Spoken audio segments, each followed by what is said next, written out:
Қайырлы күн достар, сіздермен оңай медицина. Бүгінгі біздің қарастыратын тақырыбымыз бронхиалды демікпе, яғни бронх астмасы. Сыртқы орта факторлардың бронхқа деген, яғни гиперреактивтілігі, яғни мысалға осы көбінесе бронх астмасы деген жаңағы аллергиялық ауру болып табылады. Яғни бронхтың тарылуын, яғни обструкциясын тудырады. Осы мысалы сыртқы орта факторлардан шаң тозаңдар, аллергендер түскен жағдайда осы бронхтың тарылуын, яғни гиперреактивтілігін тудырады. Осының кезегінде жаңағы науқаста кеуде қысу сезімі болады, ентікпе болады, және жөтел деген көбінесе түнде және таң атар алдында болады. Сонымен қатар жаңағы қақырық бөлінуі мүмкін, бірақ қақырық бұл науқастарда өте жай бөлінеді, және де қиын бөлінеді.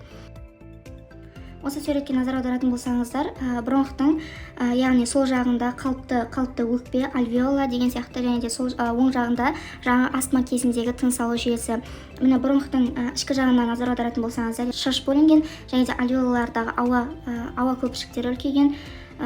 Сонымен қатар осы бронхтың бұлшықеттері спазмға ұшыраған.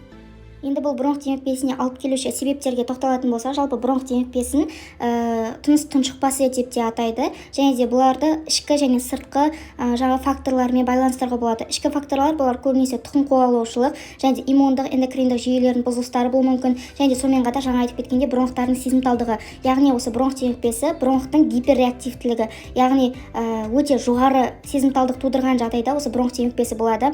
Ал сыртқы факторларға көбінесе осы аллергендер, яғни шаң тозаң, тағам, және де мысалы дәрілерге деген аллергия болуы мүмкін, және де өнеркәсіпке, кенелерге, мысалға шыбын-шіркейлерге, және де жануарлардың жүні деген сияқты сондай аллергендер болуы мүмкін, және де инфекциялар көбінесе осы вирустар, саңырауқұлақтар, бактериялар болуы мүмкін.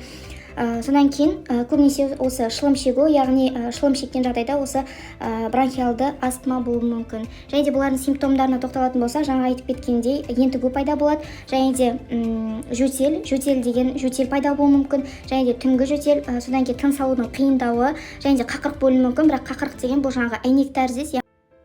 Келесі бронх демікпесінің еміне тоқталамыз. Бірінші бұл оксигенотерапия, яғни емді үздіксіз оттегі ауа қоспасын беру түрінде іске асыруға болады, және де небулайзер арқылы бронходилататорлармен емдеуге болады. Сонымен қатар бронх кеңейтуші препарат ретінде бета-2 агонистерді немесе иппротерапия бромидін небулайзер арқылы қолдануға болады.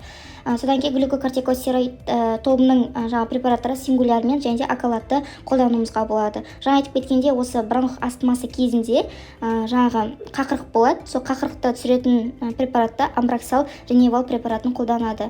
Сонымен қатар осы қақырықты сұйылту үшін сілтілі ішімдіктерді немесе булы оттегі қоспалардың ингаляциясы түрінде қолданылады. Және де еске сақтай кететін мәлімет, бұлардың барлығын дәрігердің кеңесімен, яғни осы дәрігердің консультациясымен қолданып осы препараттарды енгізген дұрыс. Енді бронх демікпесіне профилактика жүргізген жағдайда, яғни осы аурудың алдын алуы, бұл жаңағы ауру адамды қоршаған ортадан шамамен қауіпті аллергендерден алшақ ұстау, және де басқа да аурулардың дамуына алып келіп соқтыратын факторлар жою болып табылады. Сонымен қатар осы гипоаллергендік диеталарды, шылым шегуді тоқтату, және де осы мысалға бір бөлмеде бір сағат бұрын жаңағы ауаны желдету, және де ылғалды жаңағы уборка жасау деген сияқты, және де иммунитетті дұрыстап тұрып қалыптастыру, сосын бір жылда бір рет жаңағы өкпеге жаңағы диагностика жасап, және де осы алдын алатын аллергиялық аурулармен және респираторлық инфекциядан алшақ жүру. Сіздермен бірге болған қиын тақырыпты оңай тілмен түсіндіретін оңай медицина. Барлықтарыңызға сәттілік.